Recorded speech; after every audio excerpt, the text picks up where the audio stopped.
আমরা আজকে পাঞ্জাব ন্যাশনাল ব্যাংকের এটিএম কার্ডে নতুন পিন তৈরি করব।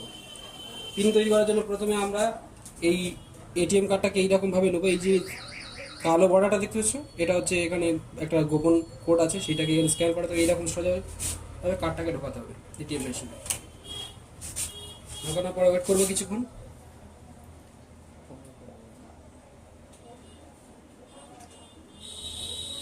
তারপরে এই যে এখানে লেখা আছে পিন জেনারেশন মানে চেঞ্জ জেনারেশন, এই অপশনটাই ক্লিক করতে হবে।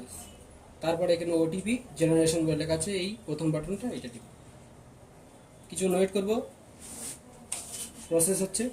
তারপর একটা এখানে দেখা উঠেছে যে মোবাইল নাম্বারে একটা ওটিপি দিয়েছে, কার্ডটাকে বের করে নিতে হবে। এবারে আবার আমরা এটিএম কার্ডটাকে ফের মেশিনের ভিতরে দিব। প্রসেসিংয়ের জন্য কিছুক্ষণ ওয়েট করতে হবে। ফের ওই যে অপশনটাকে আমরা সিলেক্ট করেছিলাম, ওই দ্বিতীয় অপশনটাকে ফের সিলেক্ট করবো। এবার নিচে লেখা আছে ওটিপি ভ্যালিডেশন, এখানে ক্লিক করবো।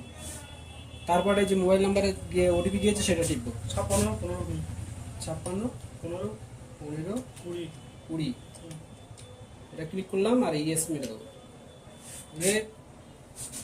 প্রসেসিং এবার নতুন পিন এখানে যেটা দিতে হয় সেটা দিয়ে দেবো।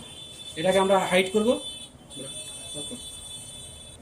আমাদের নতুন পিনটা দেওয়া হয়ে গেছে, এবার প্রসেসিং চলছে, আন্ডার প্রসেস, প্লিজ ওয়েট বলেছে। এটা রিসিভ এরকম বেরিয়ে আসবে, তাতে এবারে সাকসেসফুল বলে লেখা উঠবে। পিন সাকসেসফুল দেখা দিয়েছে, আমাদের পিন তৈরি হয়ে গেছে।